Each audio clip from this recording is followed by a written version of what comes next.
Bueno, empezamos de nuevo. Problemas de micrófono. Muy buenos días a todos. Muchas gracias por acompañarnos el día de hoy. Mi nombre es José María Valenzuela. Soy profesor investigador del Centro de Estudios Internacionales y me da mucho gusto estar esta mañana recibiendo al doctor Ilyas Alami de la Universidad de Cambridge. En un momento platicaré un poco más sobre él. La sesión será en inglés. Bueno, la presentación será en inglés.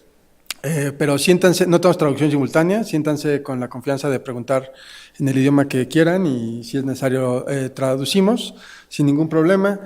Nos acompañan como expertos que comentan el día de hoy el doctor Julen Brazalucha del Centro de Estudios Económicos y el doctor Mariano Berlain de la Secretaría de Energía. Una vez más, en un momento los presentaré de nuevo antes de darles la palabra. Voy a estar muy breve en la presentación del profesor Ilyas Alami. Nos da mucho gusto recibirlo el día de hoy porque también iniciamos este año un nuevo proyecto de investigación en el Centro de Estudios Internacionales que me corresponde coordinar sobre, lo hemos llamado Proyecto Estado Positivo, que se enfoca en la buena gobernanza del intervencionismo estatal en la economía.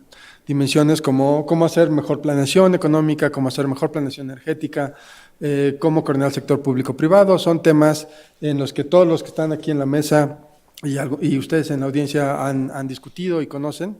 Entonces, bueno, correspondió como el primer evento de este proyecto, de una serie de pláticas que estaremos desarrollando durante el año. Y bueno, ya espero poder compartirles con todos mucho más sobre el proyecto mismo. El profesor Alami es profesor asistente de Economía Política del Desarrollo en el Centro de Estudios de Desarrollo del Departamento de Estudios Políticos e Internacionales de la Universidad de Cambridge. Es además director del posgrado, del programa de doctorado en Estudios de Desarrollo de Cambridge. Creo yo, ha hecho grandes aportaciones a los debates en economía política, particularmente en la discusión crítica sobre el capitalismo de Estado, tanto desde la perspectiva conceptual como en su evolución histórica en una corta historia reciente, ¿no? Es decir, es un tema donde hay una gran evolución, gran dinamismo internacional, y Ilyas ha tenido la capacidad de mantenerse en la frontera de las discusiones sobre el tema. Sus dos libros, no sé si los más recientes, pero tal vez los más recientes, no sé si tengas más, Ilyas. The Spectre of State Capitalism, lo escribió con Adam Dixon, publicado por la Universidad de Oxford, y Money, Power and Financial Capital in Emerging Markets, publicado por la editorial Routledge.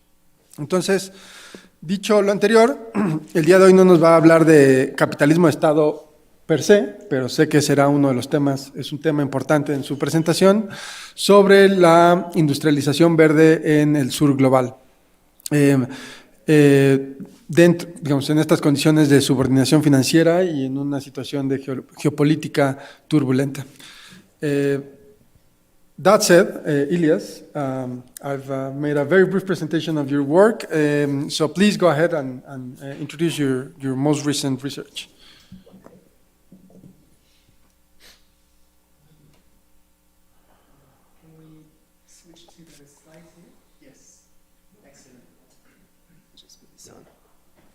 Might as well stand. Okay, well, good morning, everyone. A pleasure to be here at Colmex. My warm thank you to José María y Dante for organizing and putting the session together. The paper I'm presenting today is a recent work I've been conducting over the past year or so, and the paper in particular has not been published just yet. It's under review with Development and Change, the journal Development and Change. And so I'm very curious for any comments, questions, or suggestions you may have. Okay, let me time myself so that I don't go widely over time. Yes. Okay, so let me start by giving you a bit of context. So, okay. Yes. Very professional. It's, yes, very TED Talk style. Okay, so a bit of context and background. So this is a paper which is interested in green industrial ambitions in the global south. So just to lay out what's at stake here, a few remarks. The first thing to say is that we've seen renewed international competition for electric vehicles, clean technologies, transition minerals, and so on. So things like lithium, copper, cobalt, nickel, all of those transition minerals. And for green energy. So this competition is intensifying globally. In particular, advanced capitalist economies like the US, Western Europe, China more and more, are increasingly holding monopoly control over clean technology, intellectual property, and green productive capacity. Now, this monopoly control is a big problem from the perspective of developing countries. And indeed, it poses a risk. The risk is that developing countries could be, if this continues, could be relegated to the position simply of export markets for clean technologies from the global north and from China. So developing countries would only be importing those technologies produced elsewhere. Or they could be also relegated to the role of resource colonies, which is a very familiar position for developing countries to be in, which means in this case that they would be stuck in the position of being a source of critical minerals and renewable energy to then be exported to richer countries. That too, of course, would be a big problem. Essentially because this would continue to reproduce dependency relations, but this time within the green economy. That means that barring green industrialization in the global south, the transition to a low carbon economy is likely to deepen relations of economic dependency. Hence, the very salience and importance of fostering green industrialization in developing countries.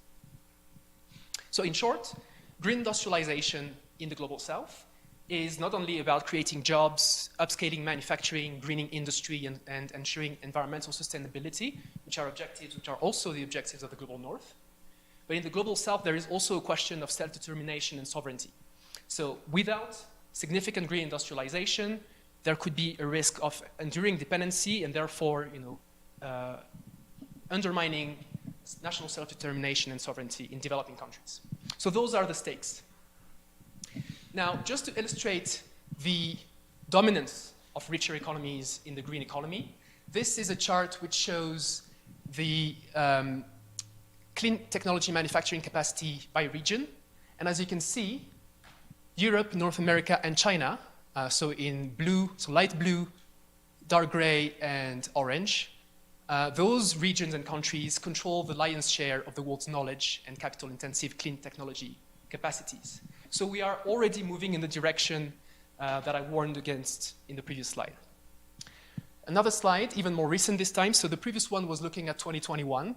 This looks at 2025, so only a few years later, and the domination of China in particular is even greater today. As you can see, China, so those are the black bars, is really dominating those clean industrial technologies today.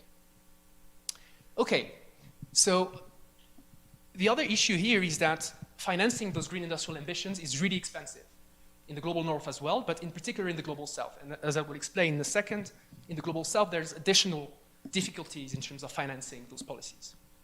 The first thing to note is that, well, I did say that, financing green industrial ambitions and strategic priorities is a challenge in the global south. One reason for this is that the fiscal powers of the state tend to be more limited than in richer economies, because richer economies are larger, but also because the state in those economies is able to raise a lot more tax revenues than in developing countries, including in Mexico. In addition to that, many developing countries are unable to borrow in their own currencies. Often they have to borrow in dollars or in other strong currencies, which is the so-called original sin, which also poses a problem from the perspective of financing industrial ambitions, because that means that borrowing is expensive for poorer countries, which is, of course, a huge paradox. In addition to this, countries in the global south face a well-known problem in development economics, which is called the external constraint, which is that developing countries have to generate a lot of hard currencies, a lot of dollars, in order to pay for energy imports, for machinery, capital goods, technologies, and so on. And it's really difficult to generate those hard currencies to pay for those. Now, that also means that the more those hard currencies are used to pay for those usual commodities, the less they can also be used to pay for green industrialization. And in addition to this, there's also a series of constraints which relate to the subordinate position of developing economies in the global financial and monetary system. Now that is slightly technical, and I'll say a few words about this in a second, but I will refer to this with the notion of international financial subordination, which is a concept that I've been working with with a range of great colleagues and friends. So if you're interested in reading a bit more about this notion, there's a paper we published in the Review of International Political Economy a few years ago. But for now, let me draw out a few relevant facts from this framework that are important to understand constraints on financing green industrialization. The first one is that as a result of this subordinate position in the global economy, developing countries tend to face financial and exchange rate instability, a high exposure to large and sudden changes in global liquidity conditions, and strong constraints on fiscal and monetary policy making. Like all of those things act as further impediments and constraints and obstacles on green industrial policy efforts in developing countries. In short, IFS, which is International Financial Subordination, so I will be using this term IFS during this presentation, not only makes sovereign borrowing unreliable, so at times, emerging markets will have access to a lot of liquidity, and at times this liquidity would dry out. It also drastically increases the cost of capital for individual renewables and green energy projects. And I'll show you a few examples of this in a second. So in short, you have a mismatch between the financing conditions, which are, as I said, unreliable, expensive, and tend to be short-term in developing countries, and by opposition to that, the need for high-volume, low-cost patient capital, so long-term, which is what we need to fund green industrialization. In other words, and in sum, international financial subordination therefore acts as an impediment on both individual projects of green transformation, but also on macroeconomic green planning efforts. So you have this sort of two dimensions of the constraints of IFS here. Now, this is a chart, a table which is very helpful to illustrate why, or rather to illustrate how the cost of capital is higher for green industrialization projects in developing countries. So this shows the expected return on investment for the same solar project. So you can imagine the same solar project, if that project would be taking place in Germany, private investors would expect a 7% return on that project. Whereas if the very same project would happen in, say, Morocco, they would expect a 15% return. So investors will expect a lot more money for the very same project depending on where it takes place. And this strongly penalizes developing countries, which, it should be said, are also more exposed to the effects of climate change. In addition to this, and this is the last slide that I have on this question of financial subordination, in addition to this, the situation is made worse by climate change. This is because climate change risks tend to translate into even higher external financial fragility, because climate change events tend to trigger financial instabilities, particularly in developing countries, which then turns into deteriorating sovereign credit ratings, so it becomes even more expensive for developing countries to borrow from international bond markets. So overall, we have a situation where climate change leads in developing countries to higher external debt burdens, reduced fiscal space, and an additional constraint on policy making. So overall, we can say that climate change is actually making it even worse, or is worsening international financial subordination, and is therefore worsening and making it more difficult for developing countries to finance their green industrial ambitions. So what we have is a cycle, which we can qualify as a vicious cycle, or a self-reinforcing loop between international financial subordination and environmental breakdown. It's really difficult to break out from this vicious loop. Okay, now all of this to say that the constraints and the obstacles are enormous on developing countries.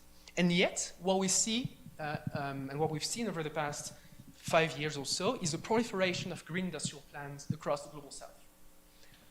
So just to give you a few examples, many countries from South Africa, Kenya, Mauritania, to Egypt, Tunisia, Chile, and many more, have in fact deployed green industrial policy plans, and some of them are actually quite ambitious. And we can say that this proliferation of green industrial policies in the global south is actually a core component of the global industrial policy revival. So industrial policy is experiencing a lot more interest today than than let's say 10 to 20 years ago. And in some cases, which is where things get interesting, in some cases there are actually tangible results of those policies. notably in terms of green investment booms. I should say that if you're interested in reading a bit more about green industrial policy plans and their proliferation, here's a couple of papers written with two colleagues. Okay, but here I'm going to look at the case of Morocco, which is particularly interesting for the following reasons.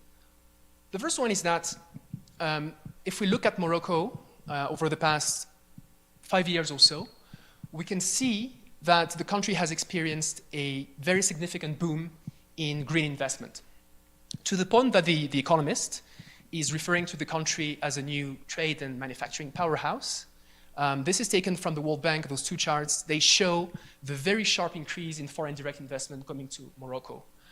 So the one on the right shows, so this is a dotted line for Morocco, that Morocco, despite being a very small and rather poor economy, is actually outperforming so-called foreign direct investment champions like Mexico, Turkey, and Vietnam.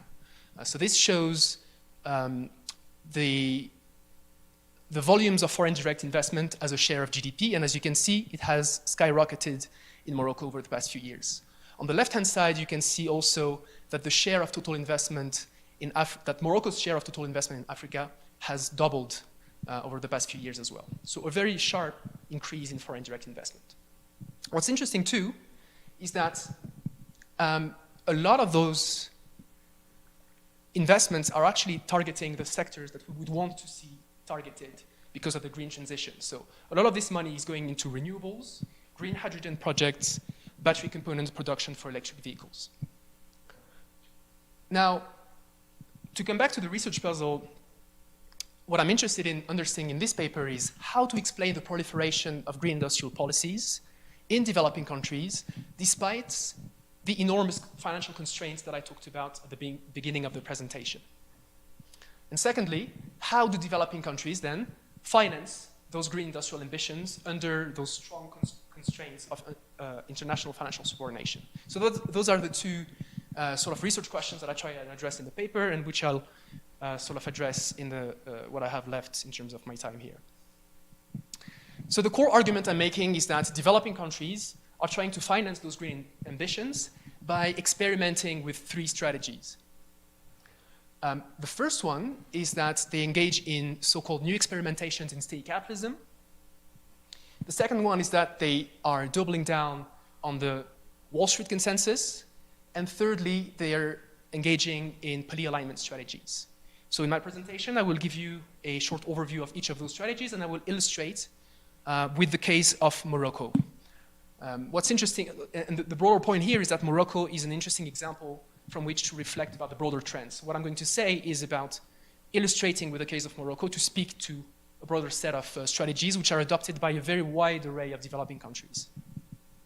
So let me start with the first strategy, which is new experimentations in state capitalism. So as Jose Maria said, this is something that I've been writing quite a bit about over the past few years, including in the context of that book, The Spectre of State Capitalism, which is open access and everyone should read it. But just a couple points here which are of relevance for the presentation. First of all, by state capitalism, what we mean here is a reconfiguration and expansion of the state's role as promoter of capital accumulation, as investor shareholder, and as direct owner of capital and assets. Now, this manifests in two ways. On the one hand, there's been a multiplication of state-owned corporate entities. So those are state-owned investment funds or state-owned companies. So that includes things like sovereign wealth funds, state enterprises, policy and development banks, state-owned venture capital funds, and so on. And on the other hand, we've seen the development of muscular forms of statism. So those are things like techno-industrial policies, national development strategies, trade and investment restrictions, and so on. Now, this is relevant here insofar as developing countries have mobilized those two modalities to try and facilitate the financing of their green industrial ambitions. So, for instance, sovereign wealth funds, state enterprises, policy and development banks, and so on have been used to directly invest in green industrialization projects, often in collaboration with the private sector. And they've also been used, so they also often blend a strategic, what we can call a strategic green developmentalist logic, which is combined with a strong commercial orientation. So a lot of those a lot of those corporate entities are actually profit-making corporate entities. And they also often adopt a mandate to crowd in private financial capital, often using de-risking tools. Now, just to give you a sense of how this manifests in Morocco, what I do in the paper is map quite systematically how the state has been reconfigured as it has tried to finance those green industrial ambitions, partly by reconfiguring its role. What I show in the paper is that the state has re-embraced its role as an industrial policy actor, and I kind of look at the different industrial policy plans which have been adopted for that purpose. It's also re-embraced its role as a planner, particularly in terms of planning territorial development as well as large-scale infrastructure. It's re-embraced its role as a deal maker, so making high-level deals with the European Union, with the US, with China, with countries in the Gulf, and so on. It's embraced its role as a direct capitalist, so by owning corporate entities, as a shareholder, so sort of managing carefully its different stakes in different green sectors of the economy. It's expanded its role as an investor and as a venture capitalist through a range of state-owned investment funds. And finally, it's expanded its role as a coordinator of private sector collaboration. So overall, what we can say is that as the state in Morocco is trying to finance its green industrial ambitions, it has also experienced a very deep process of restructuring, often characterized by an expansion of its role. Okay, moving up now to the second set of strategies, which is doubling down on the Wall Street consensus. So some of you may know that this notion of the Wall Street consensus is one that was coined by the heterodox economist Daniela Gabor, who's based at SOAS University in London.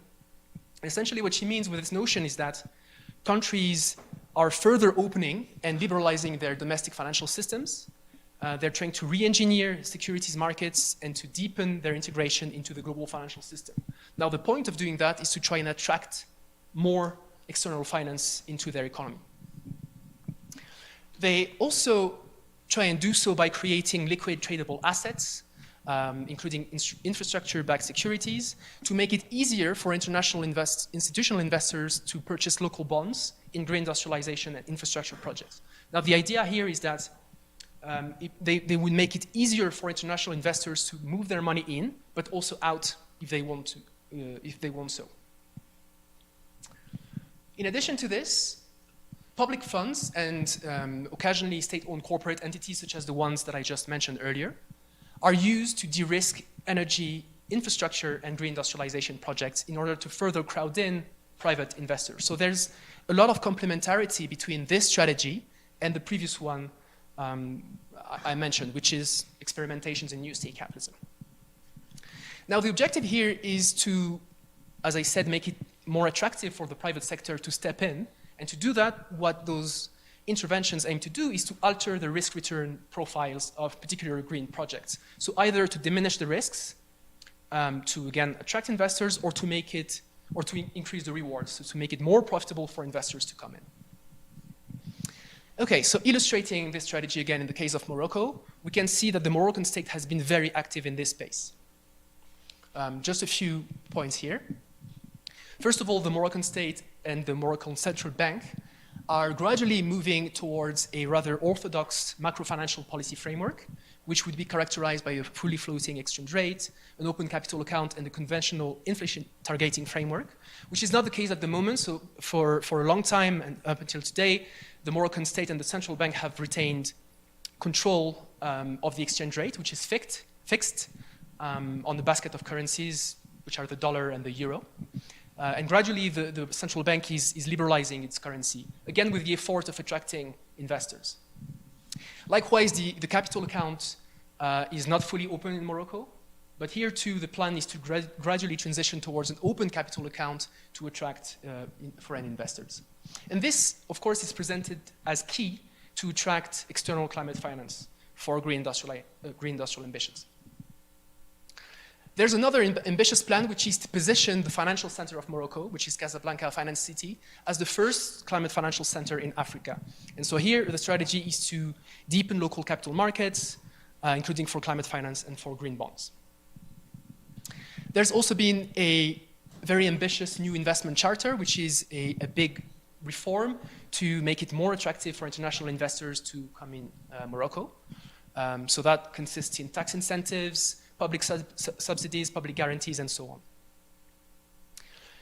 There's also been a so-called National 2030 Climate Plan, which is about reforming the financial system, again, to make it more attractive for the private sector and to channel private funds towards reindustrialization projects. In addition to that, the state has also passed a number of bills which are about privatizing and liberalizing the electricity sector, including a new public-private partnership law, which again is about trying to entice foreign investors into the country and particularly into energy markets. This is something that Jose Maria can talk a lot about. Okay, moving on to, whoops, not sure what I did here. Oh, okay, yeah. Moving on to the third set of strategies, which is what we call, so this is the Second Cold War Observatory, which is a collective of researchers that I'm part of. We've sort of coined this notion of polyalignment, which is aimed to refer to strategies which aim at leveraging multipolarity and competition between rival geopolitical hegemons, particularly in the realm of infrastructure, clean technology, and green energy. And the hope here is for developing countries to attract climate investment from a range of partners, including rival partners such as the US, China, and Western Europe. The hope is also for developing countries to position themselves strategically in global green supply chains, while also refusing to align with any single country or geopolitical bloc. Hence, the notion of alignment here, which is a sort of reference to classical non-alignment, which was the project from the Third World during the First Cold War, which was about developing third world countries at the time refusing to align either with the capitalist bloc or with the Soviet-led bloc. Now, what's interesting here is that this strategy is adopted by a wide range of countries, but there are a specific group of countries which are supposed to be particularly well equipped to engage in those strategies. Those are the countries that the IMF, so the International Monetary Fund, calls connector countries, and Goldman Sachs, the investment bank, has a different similar category, which is geopolitical swing states. And those countries are Hungary, Poland, Vietnam, Mexico, Malaysia, and others. And the point here is that because of their geostrategic positioning in the world economy, they would be really well equipped to engage with countries competing in the Second Cold War. Now, Morocco, for a range of reasons that I would explain now, has been extremely masterfully engaging in this polyalignment strategy. And the reason for this is that Morocco has what I call in the paper strategic assets for doing so. And I'll list a few here. The first one is that Morocco holds a geostrategic position which is on the Mediterranean and which gives access to European, African, Arab, and Asian markets. So it's a sort of crossroads towards all of those different markets. Which of course is very valuable if you're trying to act as a bridge between different regions and countries. In addition to this, Morocco is also the only African country which has free trade agreements with 3 geopolitical blocs. The EU, the European Union, the Gulf Cooperation Council, which is a coalition of countries in the Middle East, and the United States. Now, in addition to this free trade agreement is supposed to allow investors in the US or from the US to tap into the Inflation Reduction Act incentives to then invest in Morocco. So the Inflation Reduction Act was a big industrial policy plan passed by the Biden administration, which was about extending lots of tax cuts and subsidies to the private sector. And because of the trade agreement, some of the investors may be able to tap into those subsidies to then invest in Morocco. Morocco also joined the Belt and Road Initiative in 2017. Belt and Road Initiative is this big umbrella project launched by China to build and finance infrastructure projects across the world. So Morocco was, I think, the first African country in joining the BRI.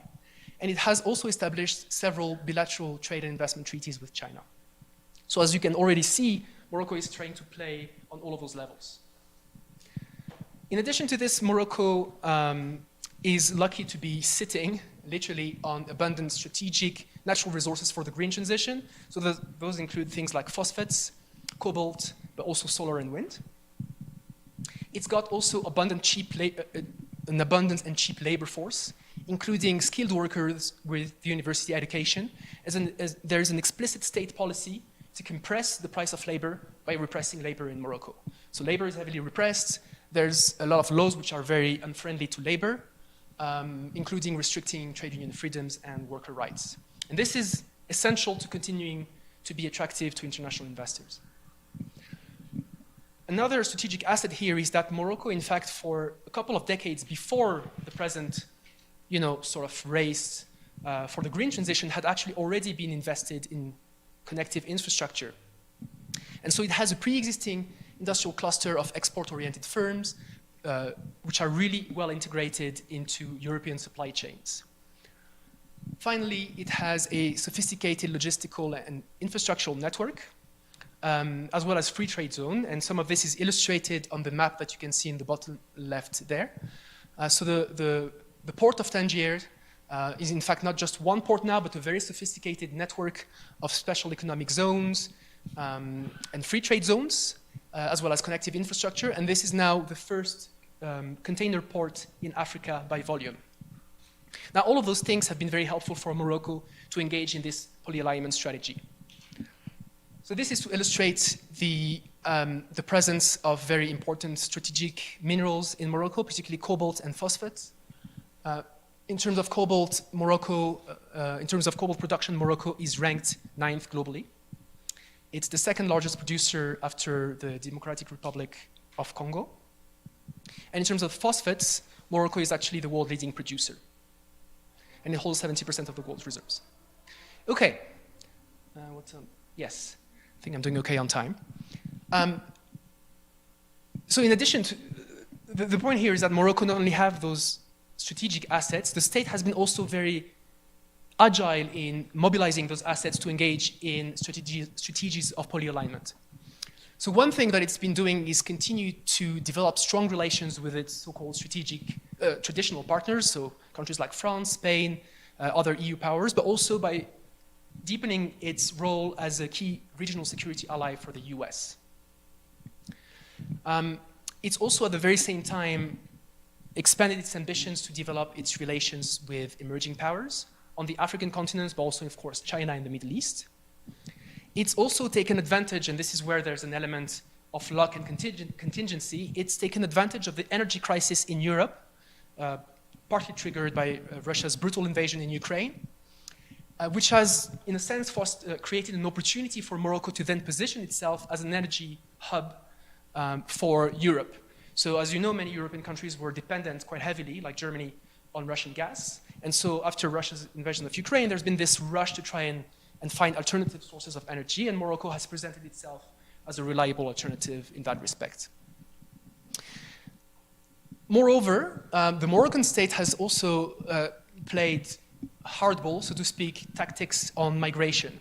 Here, this is also related to its geostrategic position on the Mediterranean Sea and opening to the African continent. So Morocco plays a gatekeeping role on migration routes from sub-Saharan Africa to Europe.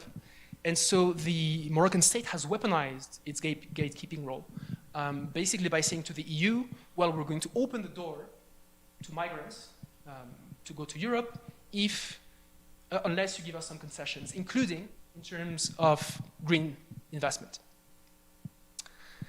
A good illustration of this is the so-called Pact on Migration, which Morocco has passed with the EU in 2023, which was a deal where France, Germany, Spain, the EU agreed to support Morocco's territorial claim over the disputed territory of Western Sahara, which is a territory which used to be colonized by Spain, which is in the south of Morocco, and which Morocco is claiming for itself, but the United Nations has not recognized sovereignty of Morocco over Western Sahara.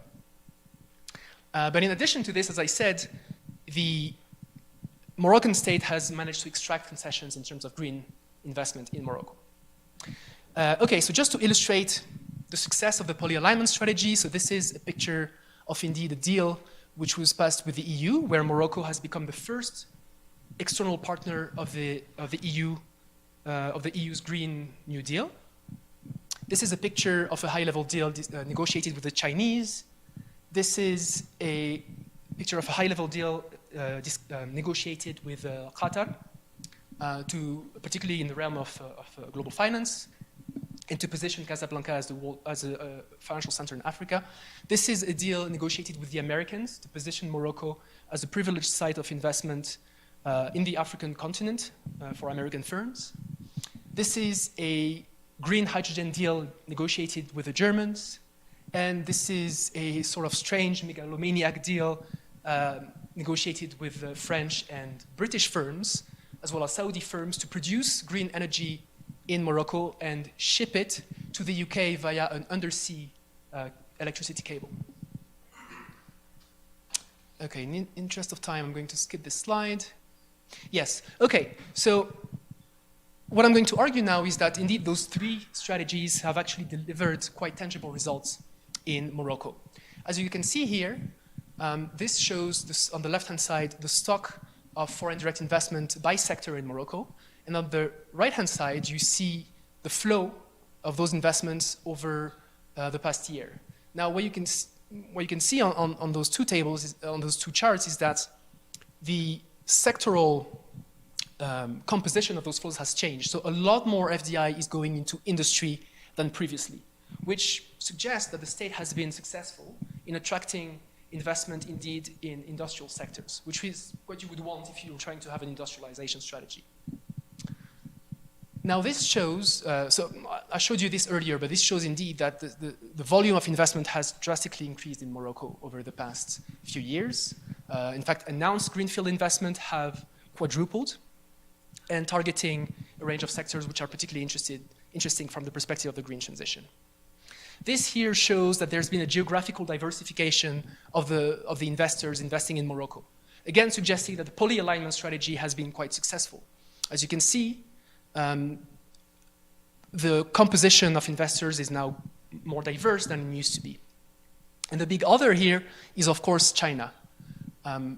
This is taken from the Economist, and it shows that Morocco, despite being a very small economy by international standards, has emerged last year as one of the top 10 destinations of Chinese investment in terms of industrial investment in particular. This shows here also a similar picture. So this is a map showing Chinese overseas green manufacturing projects. And as you can see again, Morocco, so here in North Africa, is a hotspot for such investments. Much like Mexico, Malaysia, Western Europe, the US, Brazil, and so on. But again, Morocco being a very small economy, that's quite remarkable. This shows a similar thing, Morocco appearing as one of the top destinations for green Chinese investment. A few examples of very large projects in the electric vehicle battery components. So the first EV battery gigafactory was opened in Morocco last June. Basically, a lot of Chinese giants in the EV sectors are now present in Africa, in Morocco. Same thing is happening in the green hydrogen sector. Last year, Morocco approved $32.5 billion worth of projects in green hydrogen. So this is allegedly the largest program in North Africa and one of the most significant clean energy commitments on the continent. With firms, not only from China, of course, but from the US, from Spain, from Germany, from the UAE, so the Emirates, from Spain, Saudi again, and of course, China. Okay, so wrapping up now, just a few more minutes. So this is sort of recap of the argument that I've made. Developing countries, in order to finance their green industrial ambitions under those extremely strong international financial subordination constraints, have been experimenting with those three strategies. Now, a few reflections to close off. What can we say based on the relative success of Morocco?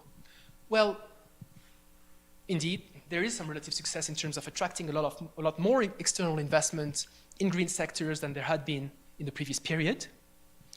This is, I would argue, due to this combination of three financing strategies, which appears to be working a lot better in Morocco than the more conventional development finance prescriptions, which would be simply about open your economy, try and integrate into market forces and basically let things happen.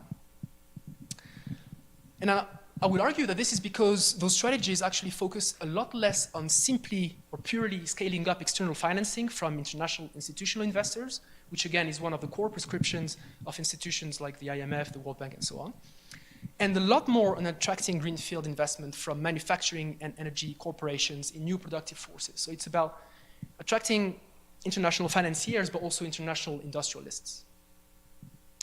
Now, of course, the big question mark here is, can this be replicated in other developing countries?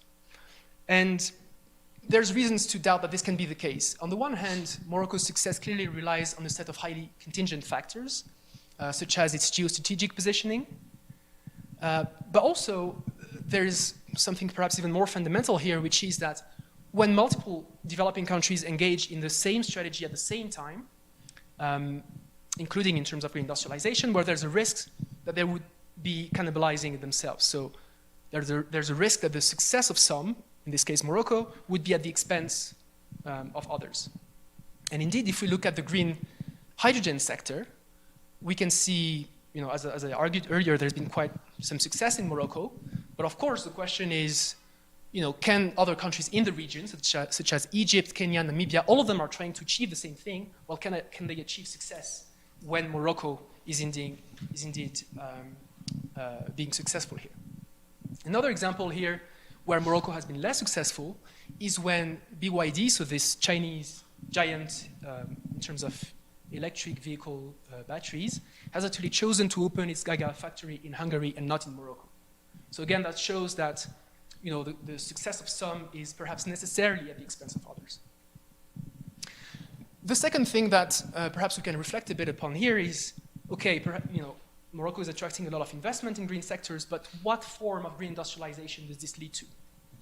A few things to note here. The first one is that this is resulting in a situation where you have an outsized importance of external financiers, and that this outsized importance in turn has implications in terms of the particular form of green transition which is happening in Morocco.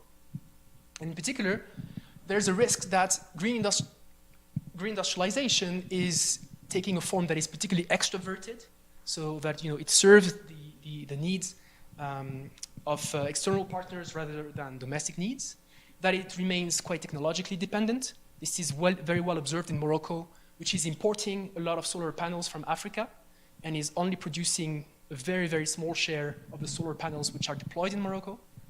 And again, this can, the question here is that you get a form of reindustrialization, but which is not really adapted to the local needs. The other thing is that remaining attractive to a range of partners, as is, which is sort of the condition of those polyalignment strategies, and sustaining those international investment flows into green sectors also pushes the state to aggressively mobilize land, labor, and nature, and to offer those with very good conditions to international investors. Now, these two can be problematic from an ecological perspective and also from a labor and human perspective. So the broader question here is that what kind of labor regimes and socio-ecological relations then are needed to sustain those green financing strategies? And what we can see beyond Morocco, looking at other cases such as Indonesia, Chile, Hungary, Kazakhstan, and elsewhere, is that often those green industrialization strategies, even when they deliver some results, actually create very few jobs. Those jobs tend to be temporary and quite precarious.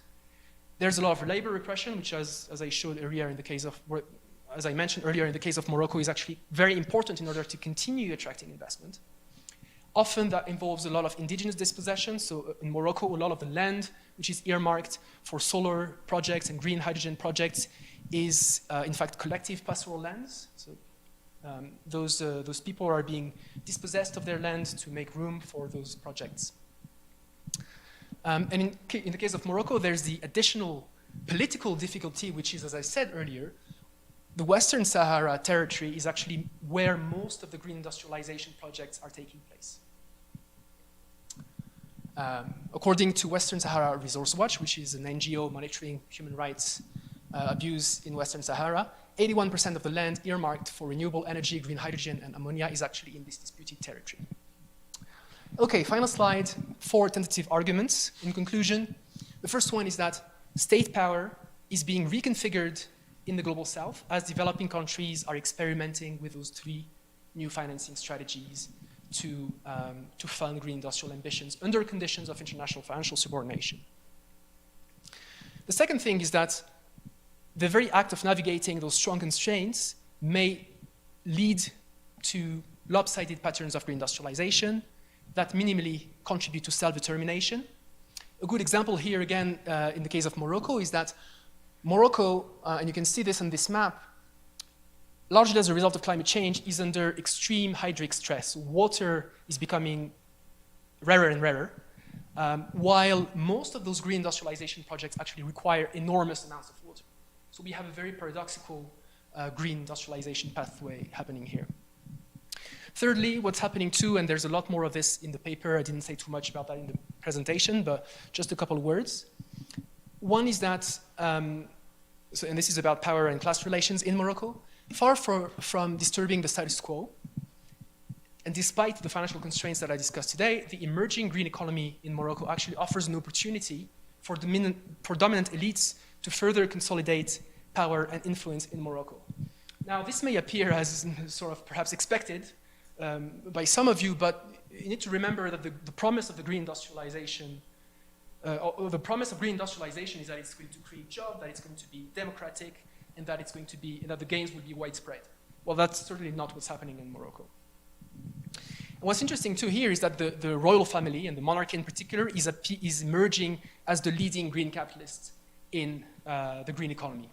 There's a lot more about this in the paper, so if you're interested, you can read a bit more about this, but the royal family owns a lot of investment funds, which are taking participation in all of those new green sectors. Finally, and I'll conclude after that, it isn't clear how polyalignment strategies will fare over time. So as I said, Morocco has been able to develop all of those relations with the US, China, and other actors. And for now, this sort of geopolitical landscape has strengthened Morocco's hand in that context. But it's unclear if this will be the case for a long period of time. In particular, acting as a bridge between supply chains, between markets, and between rival geopolitical blocs produces inherent risks. Here we can think about vulnerability to changing strategies of international industrialists and financiers. So Morocco is very much exposed to that. But we can also think here about escalating trade wars, as we've seen with the second election of Trump, or direct coercion from more powerful states. I'll leave it there. Thank you very much, and I look forward for your comments and questions.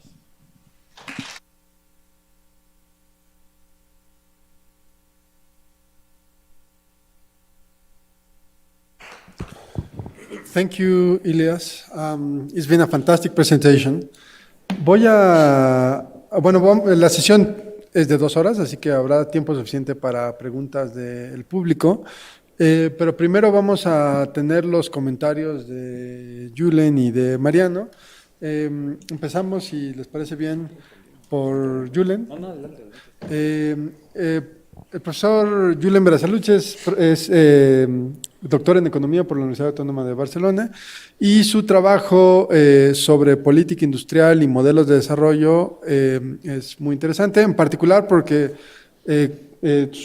tiene trabajos muy interesantes de contraste continuo entre los modelos de desarrollo o del Estado desarrollista asiático con las posibilidades de políticas desarrollistas en el contexto latinoamericano, en el contexto mexicano en particular. Entonces, Julen, por favor. Gracias, José María. Thank you, Ilias, for coming here to El Colegio to present your paper. Thank you for sharing your draft paper with us. And thank you, José María, for inviting us to commenting Ilias' paper. I think it's a very interesting approach on a hot topic, industrialization policies. Focused on the South, particularly on Morocco, as you saw in the presentation, but I must say that you also can find a lot of references to other developing countries in the paper, and there are a few references to Mexico as well. I found your approach on the limits of the possibilities for industrialization projects in the South due to the international financial subordination, and the alternative strategies to overcome those financial restrictions to be very interesting. The paper focuses on green industrialization, but I think that the structure of and the arguments may not be limited to those green industrialization projects per se. I think that those can also be applied to other industrialization and modernization projects. For instance, financial subordination also limits digitalization policies, and those alternative strategies could work as well for pushing for digitalization projects in the Global South. I would also like to refer to the fact that you talked in the paper and during the presentation about the ambition for green industrialization from the South, and it is not very clear to me. I was wondering if this ambition responds to a domestic willingness to look for green industrialization projects, or maybe just countries in the Global South are trying to industrialize and to insert in the global or regional value chains, and at the end, what we are facing is a restricted policy space that somehow internationally is also restricting on which industrial fields Global South countries can industrialize. No? So maybe it's a mixture of both of them. This is, of course, not in the core of the paper, but countries, it would be interesting to make the difference. I mean, you are mentioning it in the paper, but it is not so clear which of the projects that you mentioned for the Moroccan case respond actually to environmental benefits both at the global level and at the domestic level. No? You mentioned green extractivism and some of the projects that are being pushed, for instance, those that are related to mining particularly, clearly respond to this green extractivism, and maybe they are having benefits at the global level. For instance, I mean, lithium mining having pushing the industry of batteries, but maybe the effect at the domestic level is less clear to be environmentally beneficial. No? Well, anyway, it is clear that many countries, and particularly Morocco, are pursuing green industrialization policies. So I would like to focus a little bit on the three strategies that you identified. The first one, the new state capitalism, is at the end, I mean, one way of industrializing, and to that extent, I think that the strategy itself is also restricted to the financial subordination that it is analyzed as the main obstacle. No? So I think that it would be interesting to differentiate which of the tools on the mechanisms that you mentioned as part of that new state capitalism are restricted by the same barriers, and which ones offer differential approaches that through the state can be beneficial for those projects. For instance, I mean, accumulating knowledge, creating clusters, creating an appropriate legal and institutional environment. I think that those are specific to the new capitalism strategy that I think that make it easier to overcome the financial subordination barriers. Some others, like behaving as a shareholder or attracting capital, those I think that at the end suffer from the same barriers that you mentioned at the beginning. And I think that we should mention regarding this revival of industrial policy or the new state capitalism, or the term we want to use, that this is also related to the third, I wouldn't say to the third strategy, but to the factor that enables the third strategy, which is this emerging turbulence at the geopolitical level. Because I would say that this emerging turbulence is not only a geopolitical turbulence in terms of countries, in terms of China having more power, but it's also showing a confrontation between models. So I know, and you have mentioned in your previous work that we had industrial policy in the US before this revival, and it was very present in the defense industry. But it would seem that this collaboration between the state and the private initiative or the market, or however you want to frame it, responds more naturally to the, I don't know if we can call it the Chinese model or the East Asian model. No? So I think that this new model is also related to this confrontation between not countries, but between models. That is the result, and the fact that a country such as China is being successful with this model, I think that it is a factor that is affecting to the consideration of industrial policy.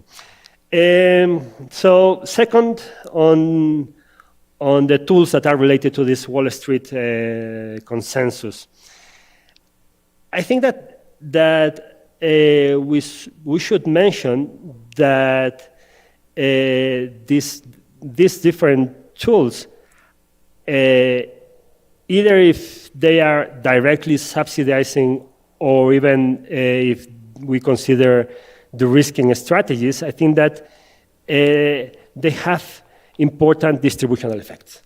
And at the end, I mean, many of those tools that are successful to attract or private or institutional capital, they do so at a public cost.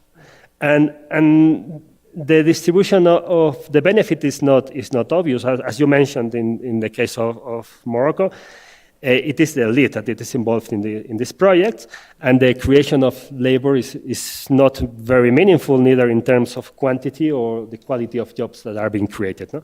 So one could argue that as long as there is growth, you can distribute it afterwards. No? But we also know that the redistribution effects are important.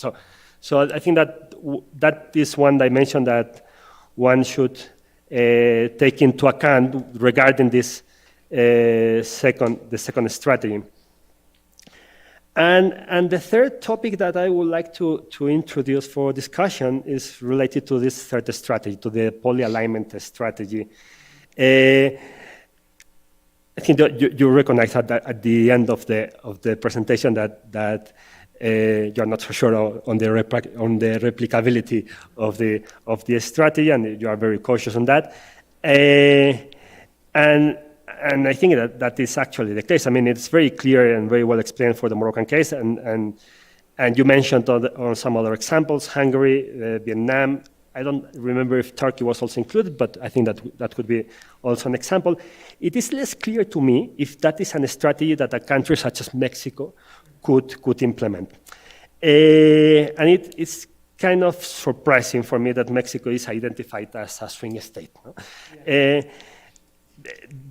The reason, I mean, is also mentioned in the paper. I mean, well, it could be obvious from a game theoretic strategic perspective that if you increase the number of parties on the other side, you are increasing your bargaining power. That approach would be under the assumption that the hegemons are going to remain still. No? That they are not going to play an active role into changing that framework. No?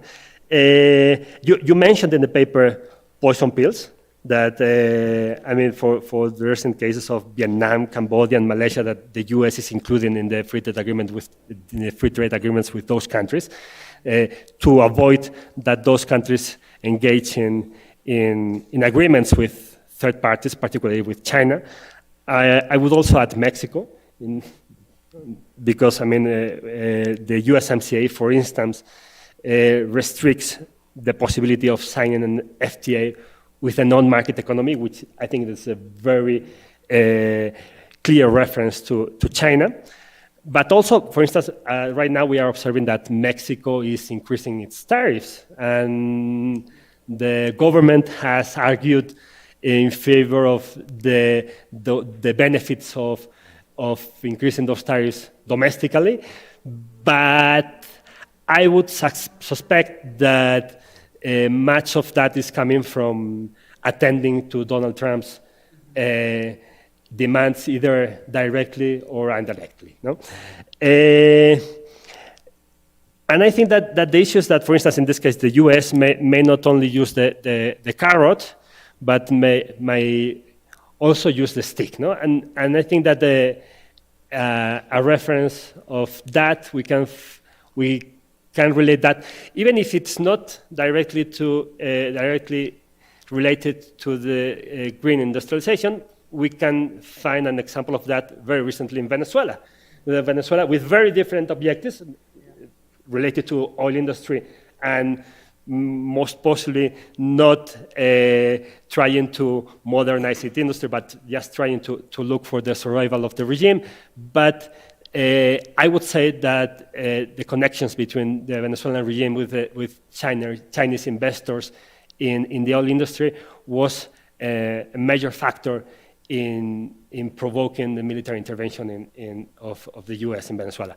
And in Mexico and in Latin America in general, those other strategies of military intervention, I think that those should be taken into account so that at the end, it reinforces your argument, because if the US is using the stick argument, it is because the polyalignment strategy could be successful and could be against its interests. No? But I just would like to point out that it could be not so easy to be applied. No?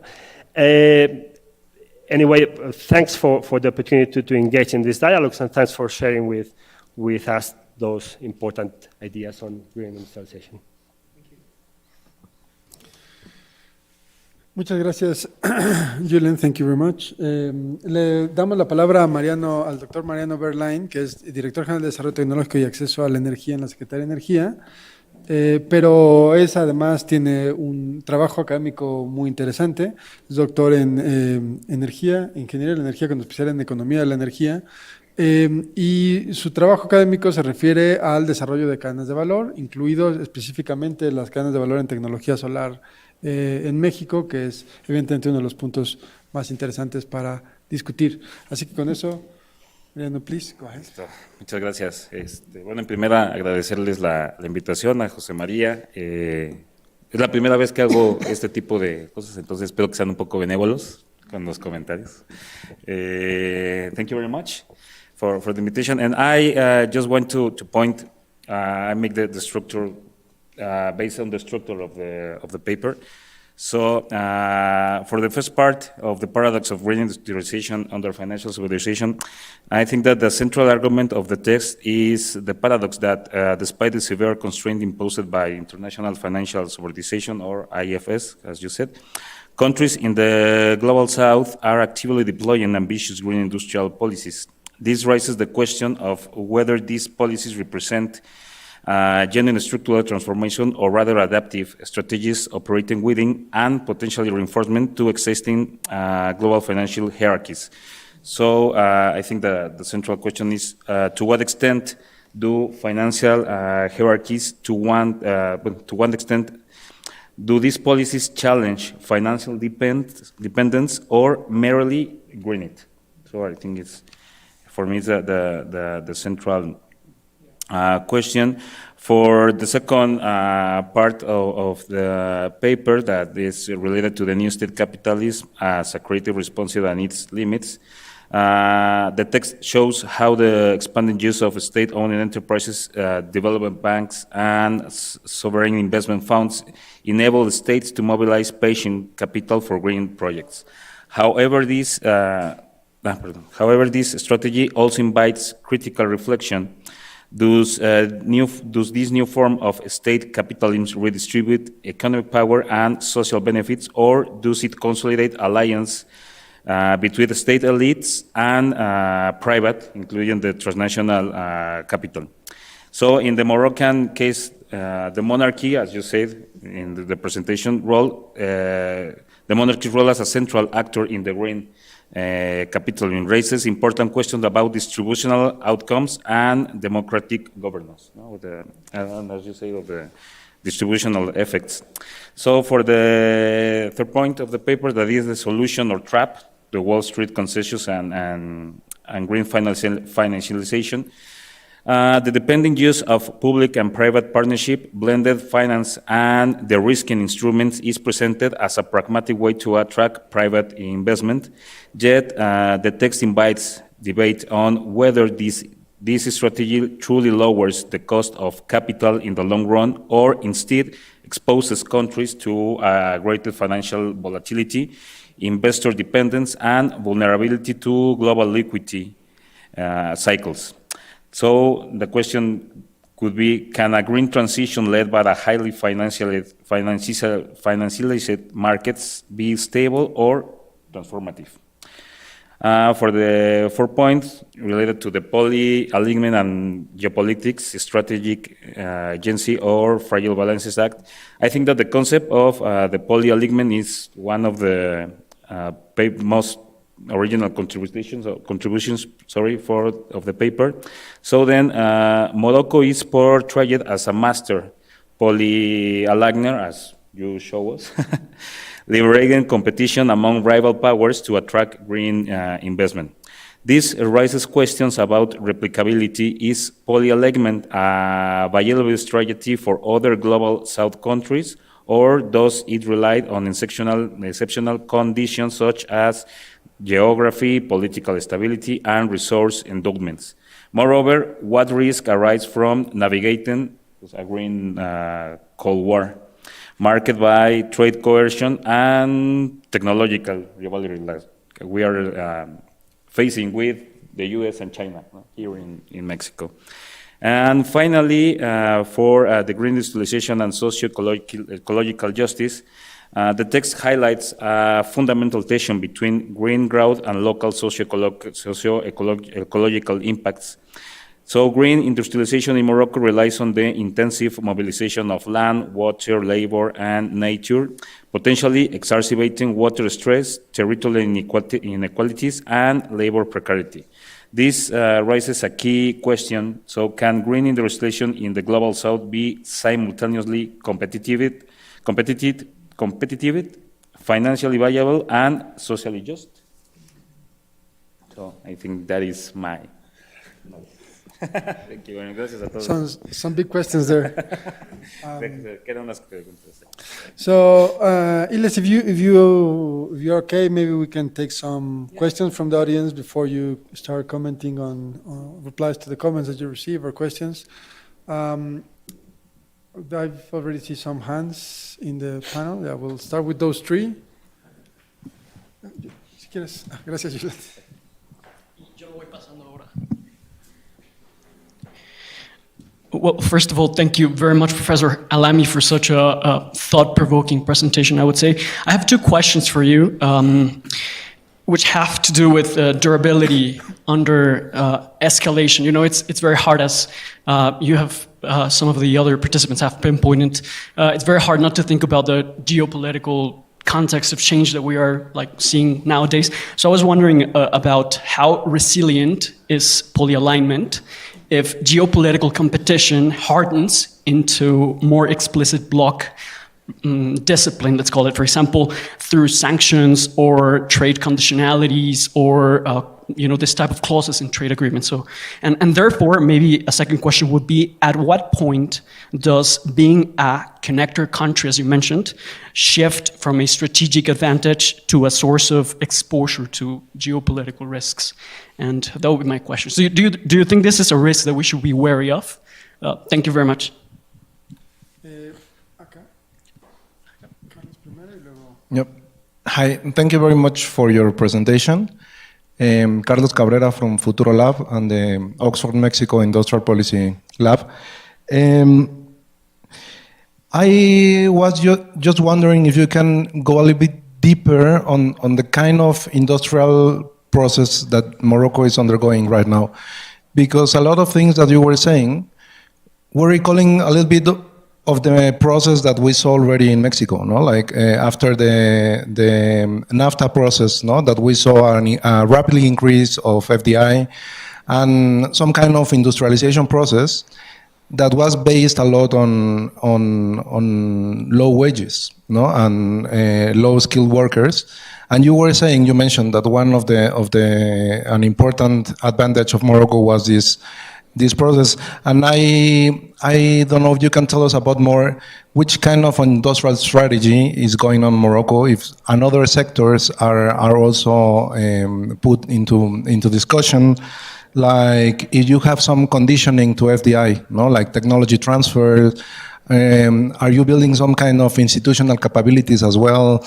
What kind of upscaling strategies are you seeing?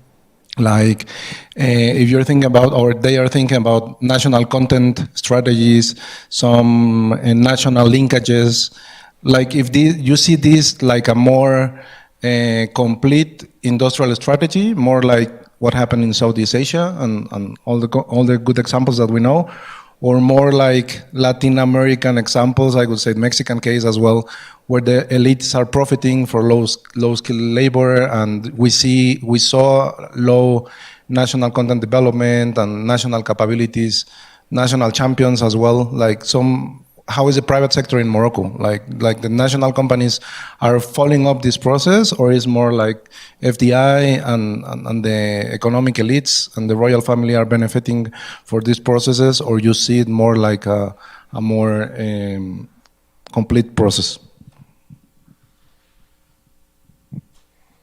Yes, thank you for the presentation. My name is Claudio Latorre, consultant and formerly at the IDB, Inter-American Development Bank. Thank you for your presentation. I mean, you raised this issue of the negative aspects of that you have observed in Morocco. Mariano also talked about the need to ensure social justice. And from my point of view, the way to ensure a green industrialization that is also compatible with development of objectives such as equity is long-term planning and long-term strategies. I mean, this is the only way to both ensure the achieving the objectives of the Paris Agreement, but also national development priorities, and to mobilize the different stakeholders. So I would like, you mentioned the issue of planning in the slide about the role of a Moroccan state in terms of as a planner, but I think the examples you presented were like more like shorter term plans, and I didn't see like the issue of long-term strategy as the key for achieving this. So I would like to know your opinion about the challenges or the opportunities for long-term planning in Morocco or in other countries. Thank you.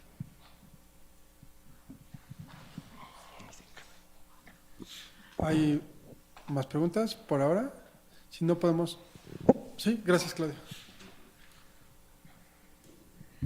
Thank you, Professor. Just one observation. I would like you to compare your case, Morocco case, with another country. In that way, we can have more basis to understand or realize the advantage or disadvantage of these technologies. I would like you to review the India case, for example. It would be very interesting. Thank you. Okay. Sí, está bien. Thank you. Well, I'm in human resources, so I'm very focused in this conversation of the workforce and how, like, I have my payroll and I have this in recruitment, looking for talent in Mexico. We need to find training and talking with universities. So for me, this is really important. And like all you said, it was in the macroeconomical and political way of seeing it.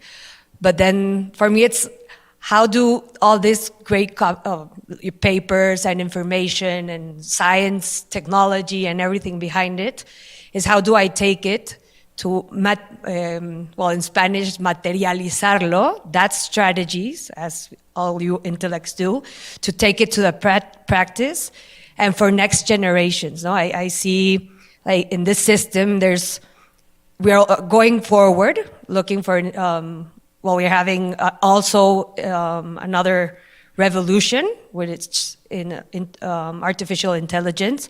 So there's a lot of factors right now at the same time, and obviously money is important for investors. So all those margins of what to focus for, I think everyone, what we want is to reduce climate change or how fast it's going. No, I think that's the principal priority and agenda, or should be, for all countries.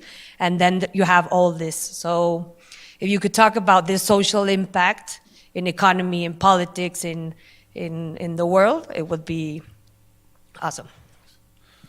So you have a pretty, some very specific questions and some very broad questions to address. I'll say maybe let's take 10 minutes to answer some of them, and then we'll see if there's other related questions, and you can come back to maybe even some of the things that you didn't touch first. And yes, all right.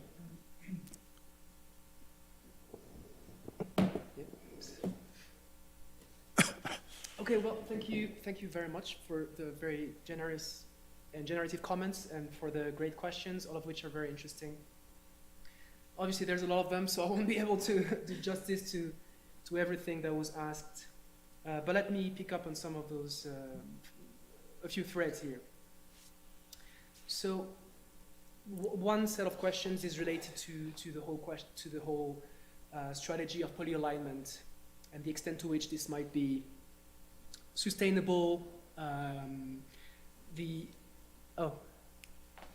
Closer to this. Okay. Is this better? Yes. All right. Yeah, so the question of polyalignment and the extent to which this may be sustainable. I mean, I agree, and I share the skepticism that was expressed in your question as well as in some of the comments here. I think the point I'm trying to make alongside colleagues is that this seems to be a strategy that is being widely adopted across developing countries in different regions of the world. And it tends to be portrayed as a silver bullet to the present situation. Although, of course, it's becoming increasingly clear that the US in particular is losing patience rapidly with that. And it's taking different forms.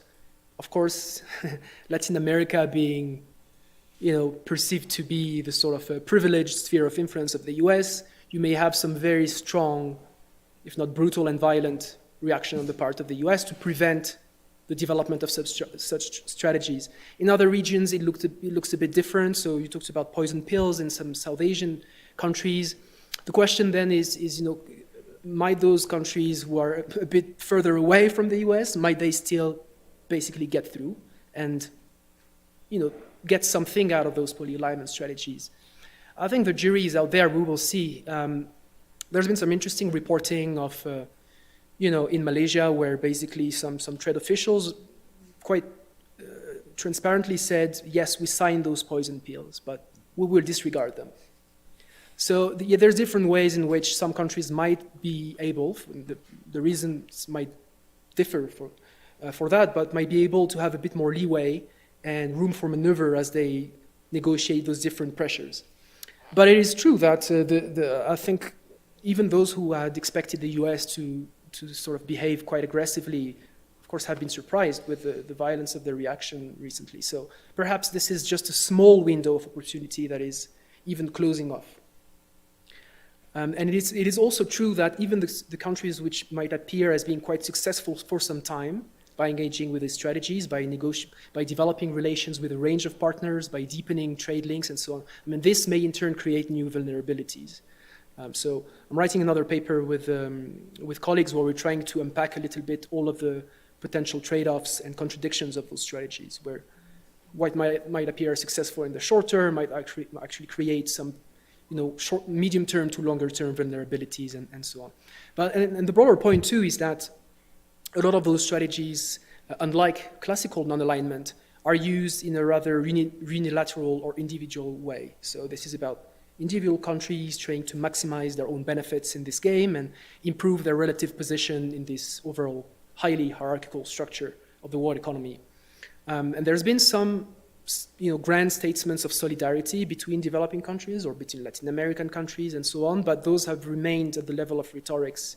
There's not been a lot of concrete initiatives which would be about collective efforts of asserting power, as a group, which perhaps could do something about mitigating some of the risks of polyalignment. But again, this only time will tell about that.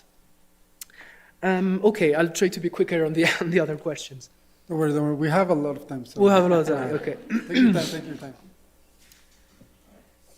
time. Yes, then there were another really interesting set of comments about the extent to which some of those strategies might be leaning into existing financial structures and hierarchies, or the extent to which they might be going against them. And I think that's entirely right. In fact, that's one of the points I'm trying to make in the paper, is that it's often difficult to clearly figure out what's happening. There are, for some policies, I mean, some, as you said, the sort of Wall Street consensus type of policies clearly have very obvious distributional effects. And in fact, we know them very well. What are the impacts of public-private partnerships, blended finance, and all of that. So, not a lot of doubts about those. I mean, clearly they are leaning into financial subordination. In fact, they're embracing some of those structures with the hope of getting some of the breadcrumbs. So there's not much hope, I guess, to have from that side.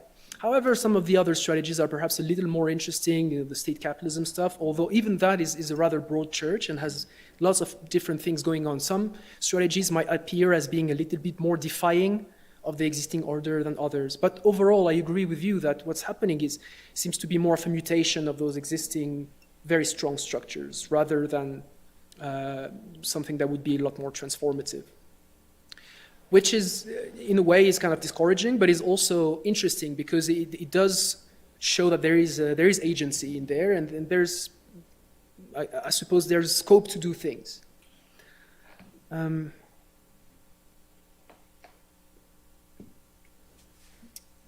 Yes, then you had an excellent question / comment on how to understand this period of geopolitical turbulence. Is this about geopolitical competitors? Is this about different blocs? Is this about rival, perhaps, models of economic development?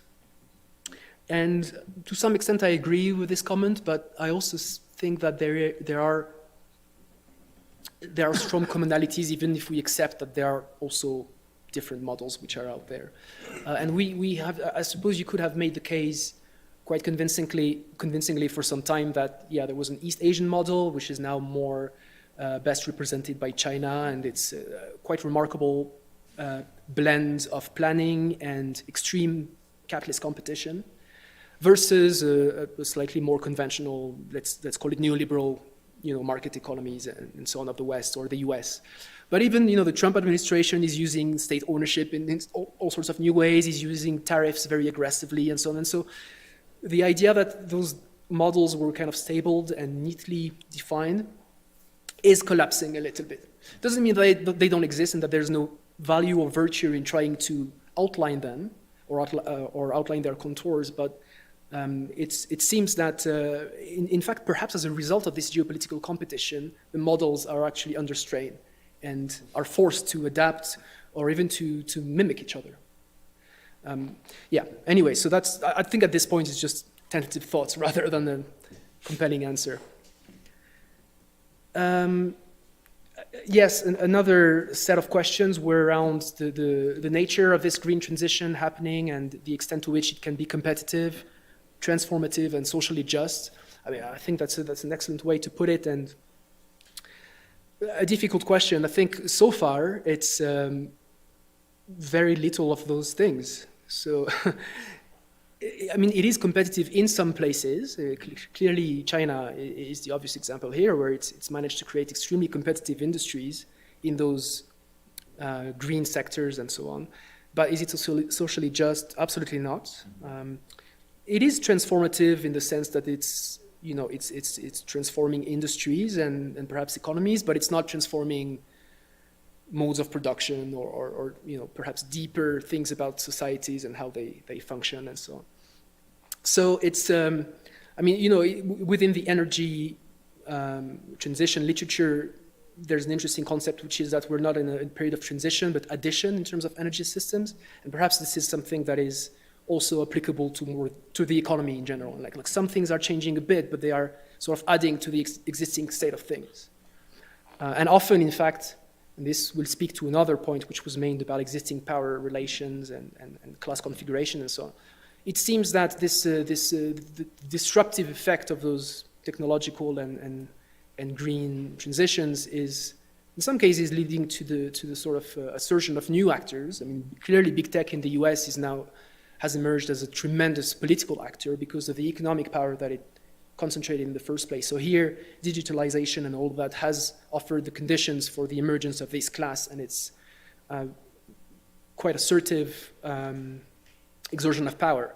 But in some other cases, including in the case of Morocco, actually what we see is more of a strengthening of existing power relations. And so one of the points I'm trying to make in the paper is that despite the green transition supposedly changing everything, it's changing very little there. And the gains have so far been very poorly redistributed across society. Doesn't mean that it has to be that way, and I suppose, again, we could be a little bit optimistic in at least considering the possibility that there could be a bit more of redistribution and so on, but overall it seems to be going in the general direction of travel that we have for a long time. Yes. And a very difficult question, Sandy. It's difficult in the sense that there's a level of, say, analysis which is relatively abstract and remote from concrete, everyday issues of social actors. In your case, the concerns of, say, someone who works in HR or recruitment and so on. And so it's always a challenge to think about how to translate some of the insights we can generate at a rather high level of abstraction or by zooming out, and how those can be helpful for everyday concerns. I would say that at least I see my sort of task as a critical academic as one of trying to offer big picture thinking and do that in a critical way. So think about those big questions, relate this question of transition to broader questions of geopolitics, the economic development and so on, rather than translating those things into more actionable prescriptions. There's probably a sort of division of labor which should be there between other people than doing that kind of work. But I think it's a really important question insofar as the question of employment in particular is becoming really crucial. My sense is that the global economy is less and less able to generate wage labor and stable, good-paying jobs. So that would pose immense problems from an HR perspective and from a political and social perspective. Now, I don't have an answer to that question, but yeah. Okay, well, I'll leave it there for now. Thank you, Ilias. We still have some time. Let's see if there's some other questions that relate to topics that have been brought up before. While we wait for others, I'll have one question, one technical question and one suggestion. The technical question is, when you cited a paper we wrote where we compare Mexico, Morocco, and the UK auction systems, and the way that paper started was when I realized that a lot of the decisions and the benefits of the auction system went to the crown in the UK, like legally the crown. They have this thing called the crown estates that receives all the revenues from the lease of land area in continental shelf, etc. Anyway, it's the crown, right? And then reading about Morocco, it's also the crown, right? So that's how we start the discussion. But you know, in the UK, there's a very clear process for the parliament to say how much of the money that's arriving to the crown from these extraordinary sources of funding, which literally go to the crown. The parliament has certain ability to say, you know, you're getting too much money, you're actually going to hand back, I don't know, 95% of the money to the national treasury. They could potentially keep it all, which is a lot of money. But there's this kind of democratic control into a process that's still this kind of crown-centric, which is very unique when you are living in a republic and cannot imagine this happening, right? So the question is whether Morocco has some form of accountability on, you know, the crown ownerships are becoming too large and there's a form of redistribution. Whether there's any mechanism on that. So that's the question. And I think one suggestion would be to look into whether there's been, within this portfolio of projects and initiatives, whether there's been conflicts that have been politically resolved or have made it to dispute settlement tribunals or arbitration systems, to kind of flesh out what happens when something goes wrong, right? Like, is the subordination so real that, you know, conflicts are always resolved against the will of the Moroccan state? Or, you know, are they kind of in a balanced system where they might win or they might lose in an arbitration? You know, it would be interesting to see what happens when things go sour. There must be at least some sort of project out there that hasn't gone the way the investors expected. It would be interesting to see it. I mean, if there hasn't been any, maybe that's a signal that subordination is pretty deep and conflicts don't even arise, which we would see in many other jurisdictions, right? So I took enough time with my question and my suggestion. Are there other questions from people in the audience? Hi, thank you. My name is Ana Maria. I'm a master's student here at Colmex. My question is, most of what we have mentioned is regarding 2020, 2023, but what I think all of us agree that since 2025 and Trump rise to power, everything has changed, especially for green industrialization, green finance, green regulation, especially for companies, for firms. And we know that companies need long-term certainty to invest, and more broadly and all this, like, we need a lot of money for green transition. My question is, do you expect a setback on green industrialization and green transition on 2026 with the global landscape that we're seeing, especially since, as you mentioned, it isn't the US priority right now, and the US is being really hard on people that are aligned with China, and China is the only one that is financing green transition right now. So what is your perspective on that side?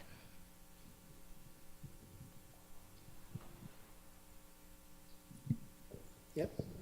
Should I go ahead? Yeah, please go ahead. Thank you very much for all the interesting questions and comments. I will answer those and also come back to a few that I hadn't answered earlier. So on the last question, it's a very good point. And so far, at least in the case of Morocco, there's not been any setback. On the contrary, it's reinforced the importance of Morocco as a destination for many firms, including American firms and Chinese firms. So it seems that there was a moment, though, of course, where, you know, the tantrum in February and March around those tariffs has created a lot of anxieties, of course, because those poly-alignment strategies can only work if you have a relatively free trade, economy going on. Otherwise, that kind of throws off completely those poly-alignment strategies. So Morocco, so there was some anxiety around this, but Morocco came out somehow unscathed from the whole thing. And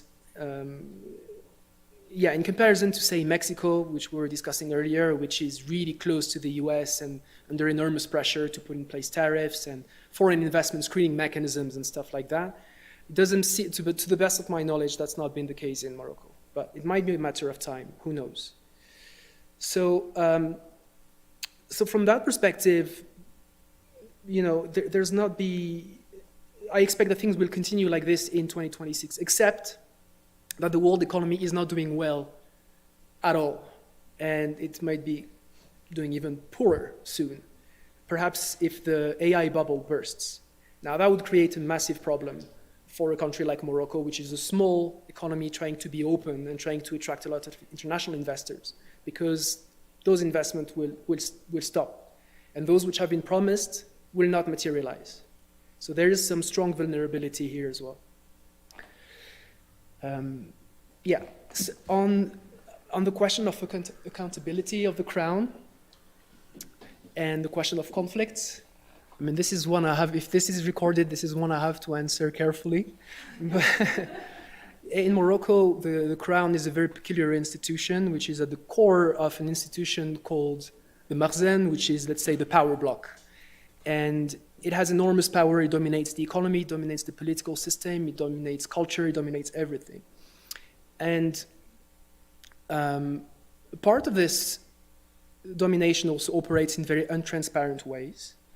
When there was a transition during the monarchy between the previous king, Hassan II, to Mohammed VI, the monarchy, or the royal family in general, transformed as an economic actor. It used to be a rather ordinary authoritarian monarchy,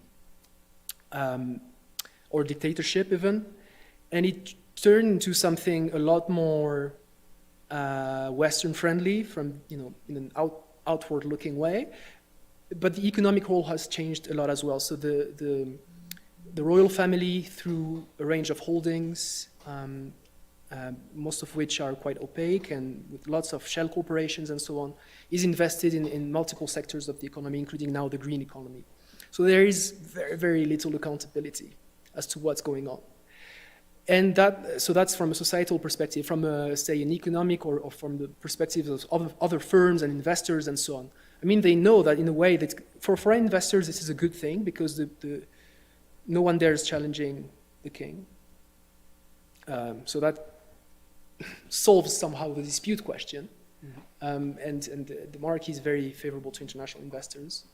For domestic firms and capitalists and so on, they have to be subordinated to the extended power block around the royal family.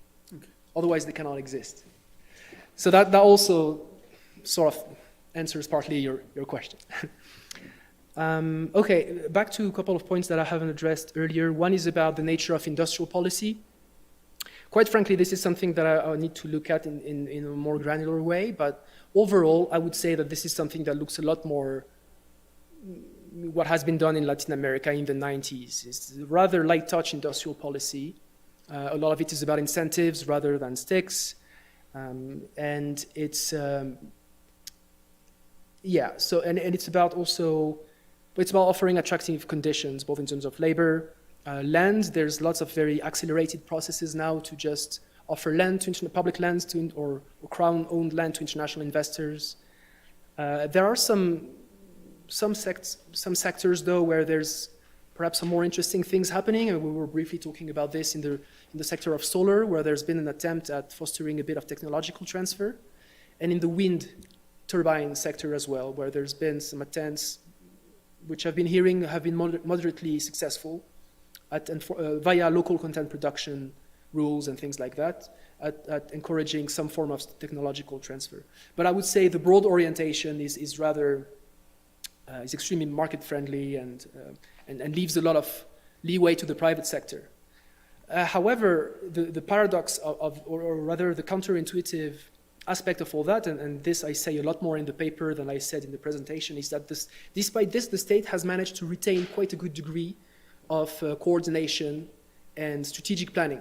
So I'll come back to the planning question now, which makes quite a big difference in that context. So it's the state has, as I said, relied a lot on international investors to achieve its strategy, but despite doing so, has retained quite a lot of say about where projects take place and how they fit within the broader plan.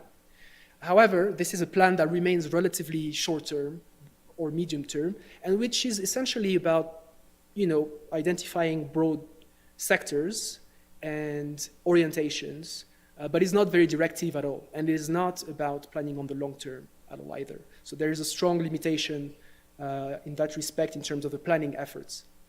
In addition to this, and this is where the question of financial subordination is very salient, is that it's really difficult to plan long term if you have this extreme vulnerability to the short term movement of finance. Now, Morocco, unlike Mexico or unlike Brazil or unlike South Africa, is still, capital markets are relatively shallow, the economy is not fully open, and so this is a problem from the perspective of attracting investment, or at least until so far, but it also limits vulnerability and instability in financial terms. Now, as I said, one of the strategies of the government is in fact to integrate more into financial markets, which is arguably going to deepen financial subordination, despite the sort of relative success in terms of attracting investment. So there's a huge trade-off happening. Yeah. Yes, I think that's all. Thank you, Elias. I think that we do have more questions. Thank you very much. Related to that, and two quick questions. First one, on Africa. Morocco is part of the African Union, and I want to understand your point of view, your perspective, if there's like a reborn also on green industrialization, as the African Union is kind of promoting it, as South Africa is also playing a role with the G20 and promoting these sort of policies. You have countries also like Oman that they have like very interesting energy policies, as well as Senegal maybe with a new progressive government.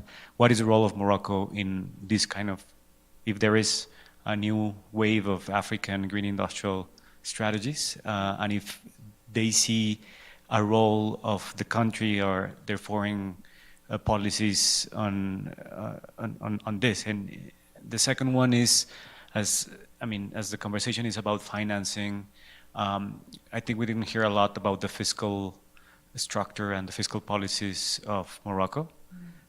If you could briefly talk about if there's any interesting mechanism of fiscal strategies to connect to the green industrialization that is being part of Morocco. Should I answer those two?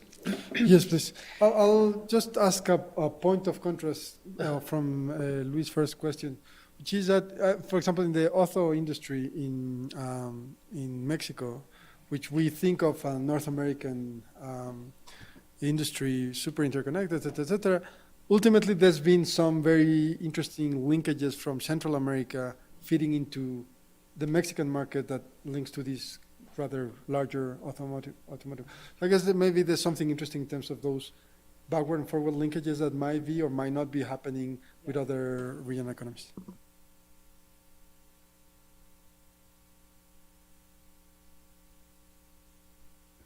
Yes, thank you. Thank you very much.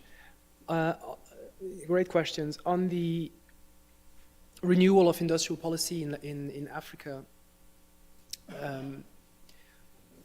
Morocco is trying to portray itself as a leader in this space, and it's doing so in at least two ways. One is that and in fact this is part of its own industrial policy and green industrial policy, is that it has invested a lot in a huge university, which is partly funded by the large state-owned enterprise, l'Office Chérifien des Phosphates, which is in the phosphate sector. It's a huge enterprise, very powerful, and which is itself trying to position itself as a producer of green fertilizers and all sorts of chemicals and materials which are important for the green transition. And it's training a lot of engineers, including from other African countries. So there's a deliberate strategy here to use something that comes quite close to education policy, or higher education policy in particular, and R&D in the sort of university system, and use this both for its own industrial policy and as a mean to kind of exert influence in the sort of this newly opening space about industrial policy in Africa and beyond. At the same time, and in complement to that, it's also the state has funded a range of think tanks with a lot of money. There's the South, the South Center or the South Policy Center. They're inviting scholars from all over the world, especially from the US, to come and speak about industrial policy and to produce knowledge on industrial policy from Africa for the African continent. Of course, Morocco's role in there has always been shaped by its really cutthroat competition with the Algerian neighbor, which is like really two brothers absolutely hating each other. And this is partly influencing what's happening in the industrial policy space. So that's all I can say on that. Your other question was also really interesting on the fiscal side of things, and the Moroccan state, despite the economy being very small and the tax base being very thin, has been able to invest a lot in infrastructure via direct public spending, but also off balance sheet through state enterprises and sovereign wealth funds and stuff like that. And one of the ways it's been able to do so is that it's basically it got the European Union and the usual funders to do it, to extend the money. And so there's an interesting thing happening there with the Wall Street consensus, where, of course, there are those very strong distributional impacts where de-risking implies using public funds and so on. But actually, in the case of Morocco, the public funds come a lot from the EU, Germany, Spain, France, the US, and other countries. So there's a way, a sort of de-risking strategy which relies a lot on external public funds. So one can think whatever they want about that kind of strategy, but at least it shifts some of the burden elsewhere. And finally, on the question of forward and backward linkages, and so there is something that I should have said earlier in response to the other question, is that because European firms in the auto sector and aerospace and logistics have been increasing their operations in Morocco for about 20 years now, and created quite sophisticated links with small and medium enterprises in Morocco which cater to those firms. Now, in terms of employment, it's not been so great. It's not created a lot of employment, and the quality of the employment is not, excellent.